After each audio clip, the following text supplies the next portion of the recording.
Danny Ainge is one of the most legendary icons in Boston Celtics history, and yet some people have no idea who he is or what he did for the sport of basketball and the Celtics in particular. In today's video, we're going to be going over the life and career of Danny Ainge, so sit back, relax, and enjoy the video. So where did it all begin for Danny Ainge? All legends have to begin somewhere, and for Danny Ainge, it was in Eugene, Oregon in 1959. Ainge was born on March 17, 1959, and life began for him when he walked through the doors of his high school, North Eugene High School. While attending this school, Ainge discovered and honed his love for sports. But unlike other elite athletes who shine at just one sport, Ainge was unstoppable in multiple sports. He was an all-star in baseball, football, and of course, basketball. Ainge led all three teams to relative success, but it was with his basketball team that he saw the most hardware with back-to-back state championship wins in 1976 and 1977. While he excelled at basketball, he was actually one of the top recruits in the state for football, as he was one of the best wide receivers in the nation. His prowess in multiple sports made him a question mark for all of his coaches, as nobody knew which sport he would eventually take all the way. But hilariously, he never had to choose just one sport to take into university, as he was given the chance to play all three of the sports he loved at a collegiate level, which is something that's pretty much nobody else in history could say. Where did Ainge go to college, and what sports did he play? Ainge attended Brigham Young University to primarily play basketball, but of course his obligation on the court would not contain his love for his other favorite sports. But when he was on the court, it was like he had been doing nothing but playing basketball for the last 20 years of his life, as he dominated the league for the 4 years he played. During his time at Brigham Young University, Ainge became an All-American, a WAC Player of the Year,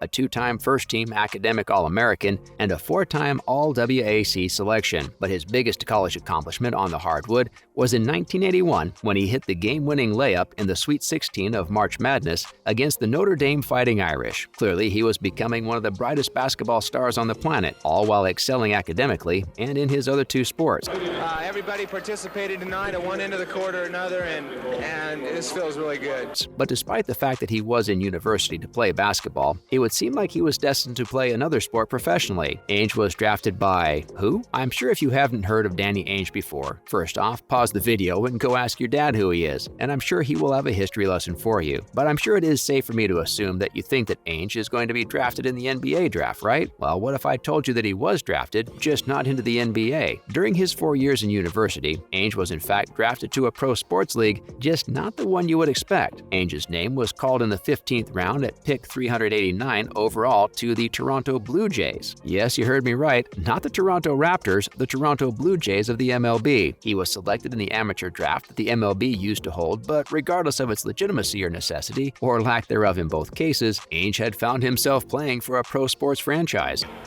Hard at ball, line drive. Danny Ainge grabs it, throws to second base, not a double play, no. What makes this even crazier is that Ainge played in the majors immediately following his draft selection, and he played a full 3 seasons with the Blue Jays, despite the fact that he was more interested in playing pro basketball. But during his time north of the border, Ainge put up a .220 batting average with 146 total hits and 2 home runs. While he didn't put up sterling numbers in the MLB, that was not his true calling anyway, and the second he became eligible after college, he entered the NBA draft and was selected 31st overall by the Boston Celtics, which was the storied beginning to a legendary career. The weirdest beginning to an NBA career ever. Despite being drafted by the Celtics in the 1981 NBA draft, Ainge was still contractually bound to the MLB and the Toronto Blue Jays. So before Ainge could move over to the NBA from the MLB, the Celtics were forced to buy out his contract from the Blue Jays in order to sign him to an entry-level contract. Apparently, there was a story going around that Ainge wanted to continue playing baseball and was perfectly content with his situation in the MLB, but the Celtics found a way to convince him to come play in the NBA instead. Lucky for Ainge that he was convinced to leave the Jays, as that decision would turn out to be one of the best decisions he would ever make in his entire life. Ainge's start to his career may have been unorthodox, but he would go on to have one of the most successful careers the NBA has ever seen. Ainge's career started out in the complete opposite direction, as he was overlooked often by the Celtics head coach at the time, Bill Fitch, which kept his playing time down to a measly 10.6 minutes per night throughout his rookie season. However, his playing time woes wouldn't last long, as he was given more playing time as his career grew on. In his third season, he was given a few opportunities to start, and he took full advantage of those games, earning himself a spot as the team's go-to sixth man. Ainge proved that he was the man for the job during the 1984 playoffs, in which the Celtics made a great run to the NBA Finals against their rivals, the LA Lakers. Now, I'm sure all of you know that the Lakers and the Celtics' brutal and at times violent rivalry kept the NBA afloat, and Ainge was a great part of this rivalry. Here's Worthy coming in hard, and Danny Ainge gets in there and fouls him, and Worthy upset. Not only did Ainge play pretty well with 6 points per game, 1.1 rebounds per game, and 2.1 assists per game, but he also contributed physically with an unforgettable fight in Game 6 that proved that he wouldn't be pushed around. Thanks to Ainge's fiery determination and all-around decent play allowed the Celtics to win the series and the finals in 7 games, which was the springboard for the rest of his career. Ainge played a total of 14 NBA seasons, winning 2 championships, both with the Celtics, and was selected as an NBA All-Star once in his career. But of course, when it came time for him to hang up his shoes, it didn't take him long to find another important role in the NBA. Where did Ainge go after he retired from the NBA? Ainge did what most players do when they retire from a pro sport, and that is to get a job in the league they played in. Whether it is the front office, scouting, commentating, head coaching, or being a team executive, there is something for former athletes to do for their former club or for another club in the league in which they played. But Ainge, of course, didn't do just one of these roles, he did them all. When he retired, he became the head coach of the Phoenix Suns for 3 full seasons from 1996 to 1999. During his 3 seasons as a coach, he made the playoffs, but he and his Suns were bounced in the first round all 3 times. Following his short but important time as a bench boss, Ainge went on to commentate for NBA on TNT for a brief stint before being hired by the Boston Celtics in 2003 as their executive director of basketball operations. But much like Ainge's playing career, his executive career started off very rocky as he traded away the Celtics' best player at the time, Antoine Walker, 10 days prior to the beginning of the 2003-2004 season. But it didn't take long for him to find his groove in management and find success with the Celtics in a head office capacity. I have a lot of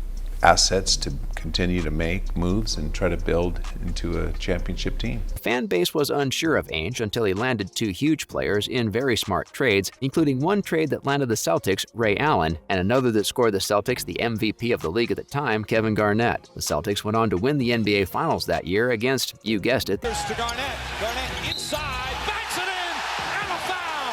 What a play from Kevin Garnett. the LA Lakers. Soon after that season, Ainge was cemented as one of the greatest members of the Celtics organization in both a player and management role. That season not only won him an NBA championship, but it also won him Executive of the Year, and even to this day, he is still showing off his prowess in the world of sports. He is currently the CEO of the Utah Jazz and had a major hand in the trades that landed a record number of draft picks for. Absolutely, we need some good fortune in the draft. We need to work really hard to make sure those draft picks are useful. Rudy Gobert and Donovan Mitchell. As amazing as Ainge's career has already been, it seems as though he has lots of time to continue his legacy with the Utah Jazz. But I guess we'll just have to wait and see what the future holds for the most interesting athlete the world has ever seen. That's all we have for you guys today on the channel. Thank you all so much for tuning in. We hope you enjoyed the video, and we will see you all in the next video.